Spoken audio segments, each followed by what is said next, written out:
Hello, welcome to Quackalope. Thank you for being here. Today we get the opportunity to show off what little we know about Werewolf the Apocalypse Retaliation, which is actually possibly more than you would expect, because we're sitting here with a pile of cool abilities, tons of cool artwork, insane miniatures, boards where I get to customize not only the human and werewolf creature that I get to be. Yep, the Krynos portion. But also the lupus. Yes, the full pure wolf portion. Absolutely. I come from a experience that has nothing to do with the RPGs. And I come from the 90s child that I am, with playing werewolf for hours and hours and hours and hours and hours at a time. This was my favorite RPG. But I also come from the experience of having played with Shira about 20 to 30 hours of Vampire the Masquerade chapters, which is the first game coming out from Flyos. You can keep rubbing it in. That's great. Appreciate it.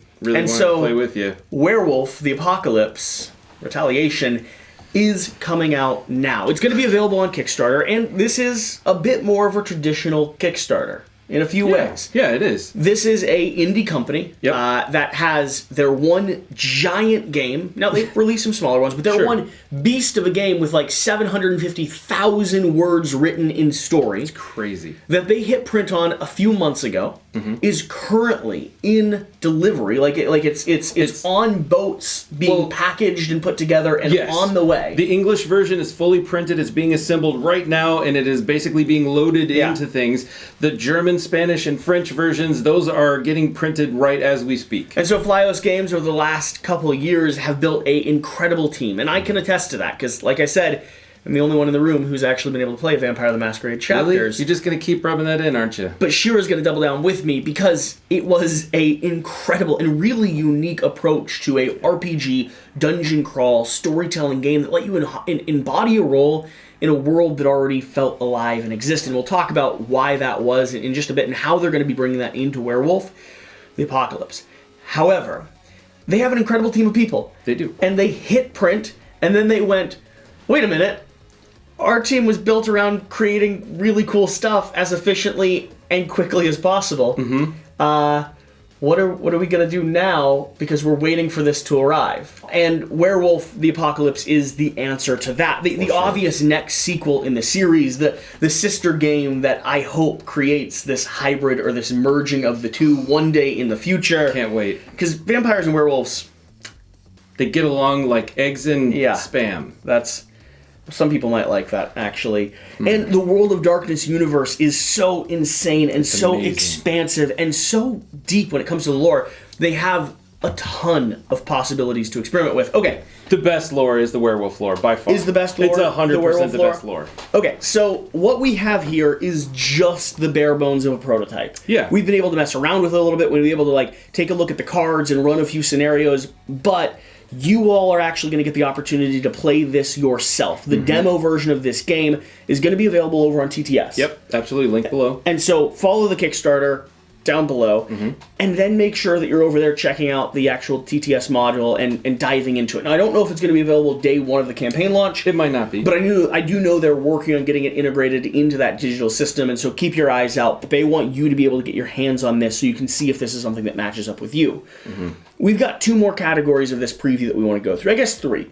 I want to talk about what Flyos Games has done so well with Vampire and where I see them bringing that over here into Apocalypse from what I've seen so far. Great plan. I want to talk about World of Darkness, Vampire the Masquerade, Werewolf the Apocalypse, and your childhood memories of this system. So good. And what you are excited to actually see and experience in a DM-less, RPG-style world and lore. Absolutely. And then finally, I want to talk about the game and what we know about it so far. The little twists and turns, some of the flavor text we have, the stuff that I know you all are kind of pining to see. But ultimately, if you're excited about this, if you're excited about Vampire the Masquerade, if you want to see more stuff in the World of Darkness universe, if you want to see more stuff coming out from Flyos Games, make sure you follow that Kickstarter. This is a company that, out of all of them, this is a company that needs your support to make really cool things happen. You don't get 750,000 words of story in your retail edition of a board game. No. You just don't.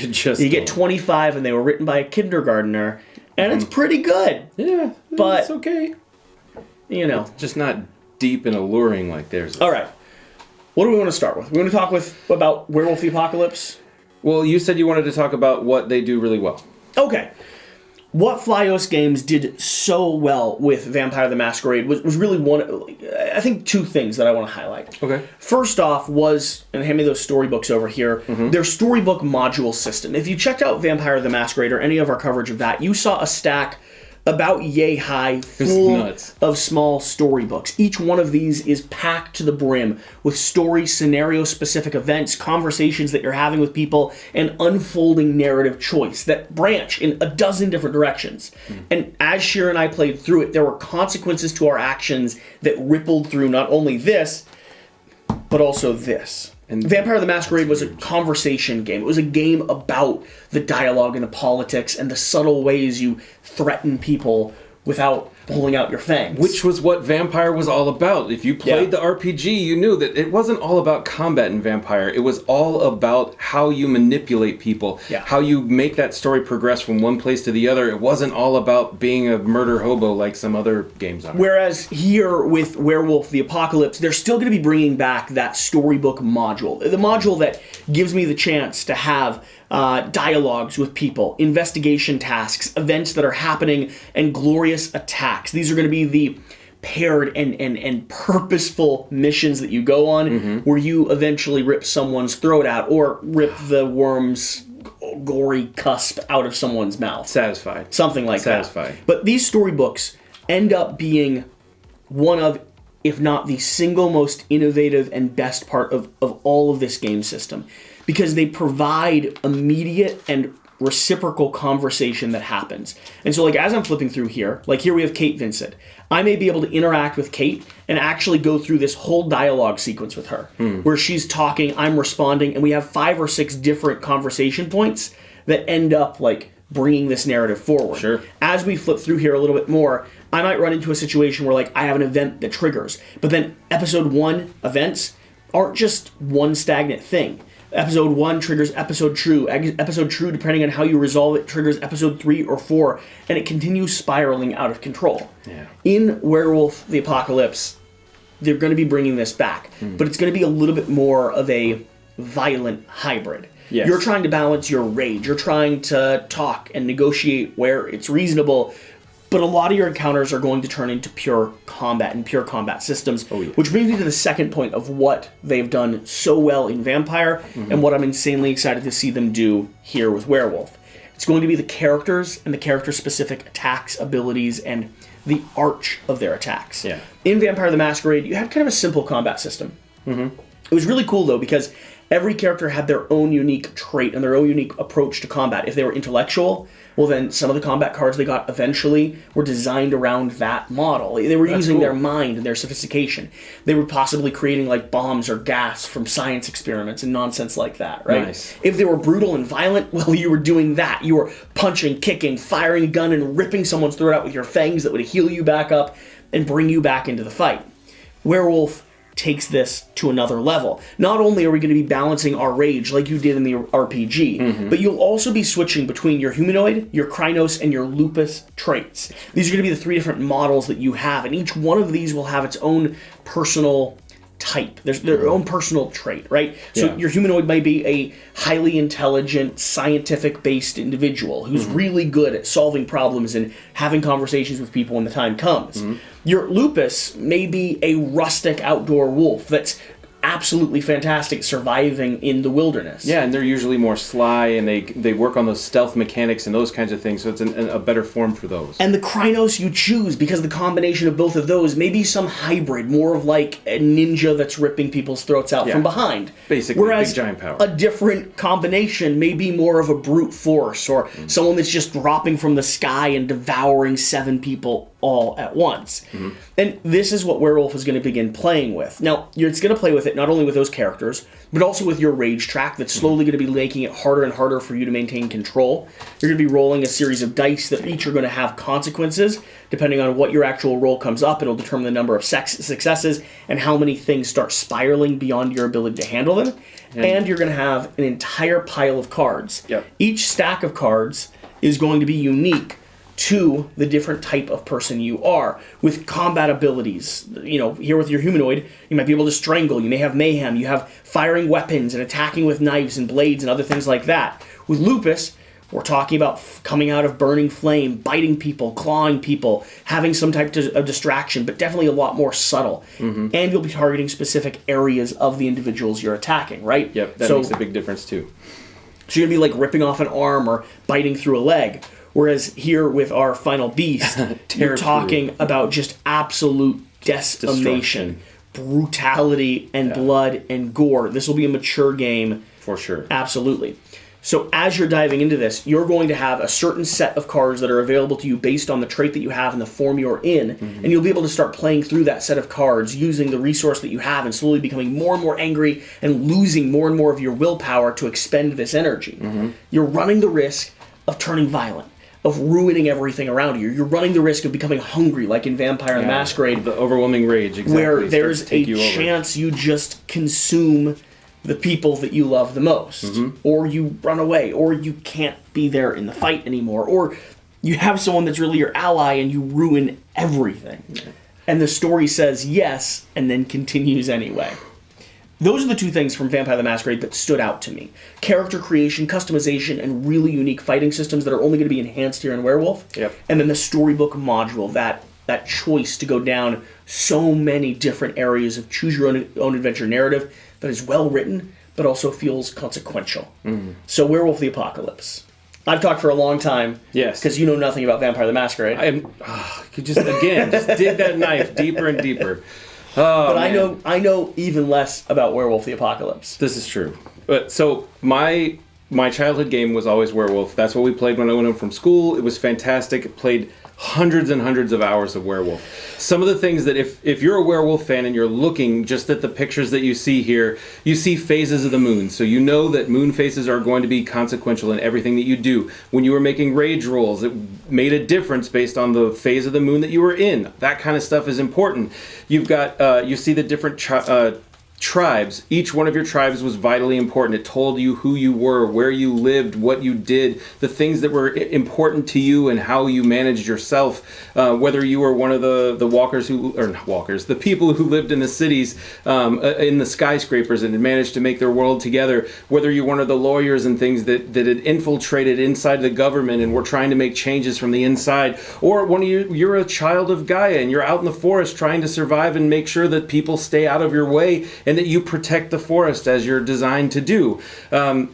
The auspice is also here. You can see you've got your moon, the urge here with your auspice. So you're part of that. That is transferred over again. So you've got your tribes, you've got your auspice, and now they're giving you another thing called your backstory. It's like, how did you become a werewolf? Yeah. For those of us that played the RPG, my favorite part was starting off as a preteen person because you never knew when you were going to just completely explode, turn into a Krynos, and just destroy everything around you. That part was what was awesome to me, that first instant transformation. I hope that part of that is part of your backstory. I hope they get even, start people off in those situations would just be amazing to me. I'm interested to see if they start integrating clans into this as well. Like, are you a human version? Are you a Lupin version? Or for those of you who played like me, are you a Matisse? Two werewolves meeting together, having some fun, make a werewolf that's a little interesting to those of us who played before. I think there's some neat things, and there's some things in here that make me very happy. If you know the backstory of Werewolf, Gaia has created the world, and she created three different things that controlled the world and protected it. And unfortunately, the Weaver and the Wyrm were the two things that started warring against each other, which would be order and chaos, order and destruction. Excuse me. And the Wyrm has been imprisoned by the Weaver. And the Wyrm is now trying to send out these like spirits and spies, and they start infecting people. They start infecting things in the woods, and they become into these just disgusting, gross versions of what they formerly were. And that is what the Wyrm is using to take down civilization. That's why it's called Werewolf the Apocalypse. So the more insidious and infecting the Wyrm can be, the more likely the world is to end. Pentax is a company created by the Wyrm and its agents to basically take the world down from the inside out. And you are a werewolf trying to survive, but also trying to protect the world from everything else. So your job is to go through, clear the Wyrm's nasty people that he's been sending out, and also get rid of some humans at the same time? Possibly. Because, maybe we're not being real good. Very possible that the humans are not the best part of this story. Yeah, I love this. I love this system, concept, RPG, whatever you want to call it. I love it. It's an aspect of my childhood that I cannot wait to play in a board game. And if you and Shira take this away from me, that would be the end. We're going to have serious problems. Not going to ever be able to play it, actually, which is a very sad and crushing thing for West. Yeah. So the final thing that I want to talk about, which you've already actually started touching on, and I touched on a little bit, is like some of the modules and some of the systems that we're familiar with that's going to be happening here. Mm-hmm.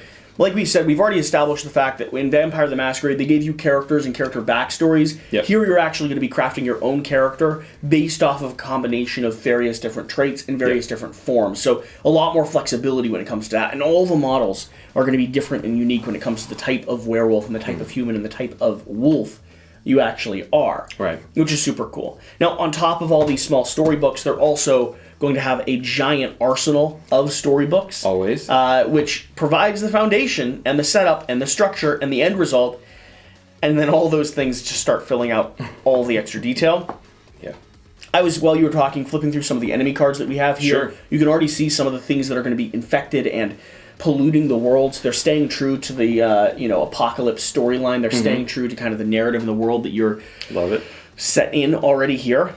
And I think the last thing to do is touch on just a touch of this flavor text and then tell people to go check out this game because I'm excited to see everything that they have in store. And I really hope they bring the You told me the Glasswalkers as a tribe is a group of werewolves that live in the city. They live in glass houses, basically. Like the Glasswalkers are among the most technologically proficient werewolves, with an knack for solving problems with technology, or more accurately, the spirits of technology, many of which are often unfamiliar to the more traditional Garou.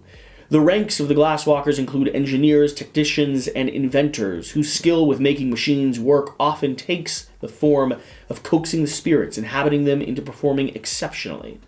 In play, Glasswalkers might expect to research, build, create, hack, and repurpose. I love that it's not all brutal violence. Yeah. I love that there's this element to the game that is focused on potentially still existing in the world and manipulating the world and using the world. Sure. West, we've got the introduction of the campaign here. I don't think this is going to be the final thing that they have. Sure. But we've got some opening story. Let's establish this flavor text. Let's leave people with a good, heartfelt welcome in. Wanting more. And then tell them that they have to wait for the next year to get it. I love it. That sounds good. Stories. They can be powerful things. Those that wrench hearts and etch themselves within us like scars. Those breaths in you and mangle you up and make sure that you'll remember them forever. Those are the ones worth being taught for generation to generation. The chronicles of those who rise, those who fall, and those in between. They may be giving you a glimpse that awaits you. What awaits all of us, really. The old man stops for a moment, smiling at youthful faces looking back at him across the campfire. And unlike many stories of our kind, this one starts. The old man leans in dramatically over the fire, his withered features alight with eerie flicker in fire. And like many stories of our time, this one starts in fire. You didn't get the old man voice. Oh, sorry. I could try. No. That's fine. That's fine. Let's continue. Right. Yosemite Valley. Untamed, beautiful, and dangerous. Wilds in the heart of California. Now the site of a bloody massacre. Your claws cleave through the bloated creature's chest and burst out of its back, shearing what passes for its spine in half. Removing them from the gaping hole you created, they drip with the foul ichor of the creature. Instinctively, you duck as another takes a wild swing your way. You grab its arm and you tear it free from its socket, sending darkened form spiraling and crashing into another of its kind. You discard the bloody limb, but not before getting a whiff of its pungent smell. Oil, sweat, somewhere deep beneath layers of filth, the coppery smell of human blood. You do not know what they are, though you have your suspicions. It's not like you've had many time before. You think that this attack began soon after midnight.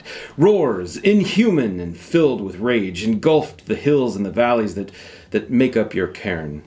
You restfully sleep, interrupted by a barging of a dozen of these creatures inside your cabin. In the distance you hear familiar attacks.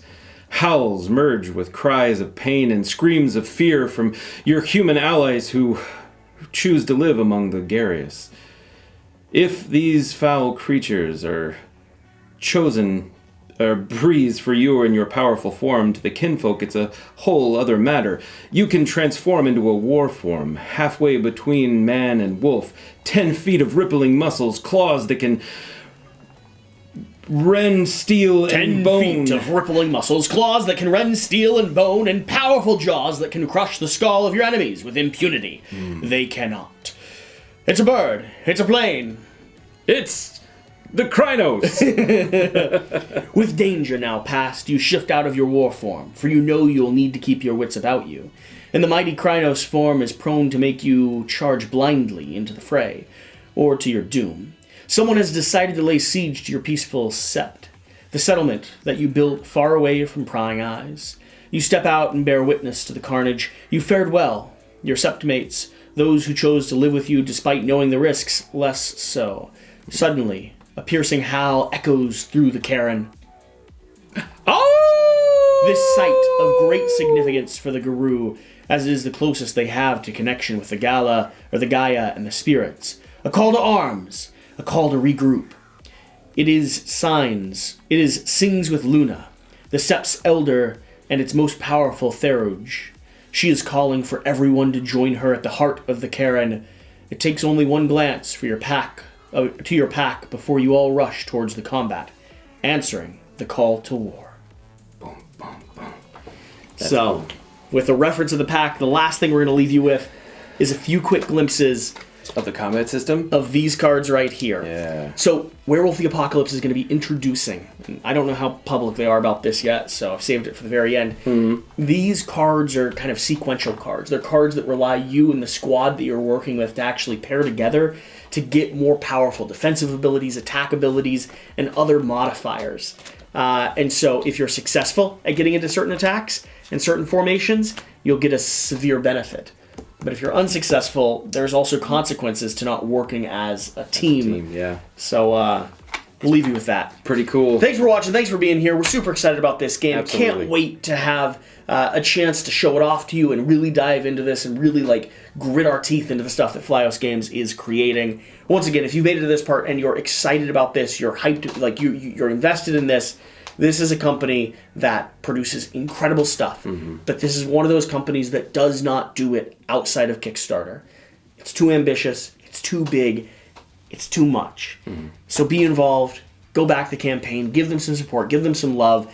They give so much care to what they create. And throughout the entirety, one of the reasons why we're passionate about this, throughout the entirety of Vampire the Masquerade, throughout all of 2020, when the world flipped upside down, and I'd say half of the campaigns I was involved with, that I'd personally backed, just stopped talking. Yeah. Flyos Games was there with updates and honest feedback and communication, letting the community know what was going wrong and what they were doing to get it to your hands. And unlike a lot of them, they didn't hide their updates. No. You can go in and see, even if you're not a backer, what are they saying? How are 100%. things going? This is a really open company that does a good job. And so, Vampire the Masquerade, it's on the way to you, and I'm excited for you to check it out.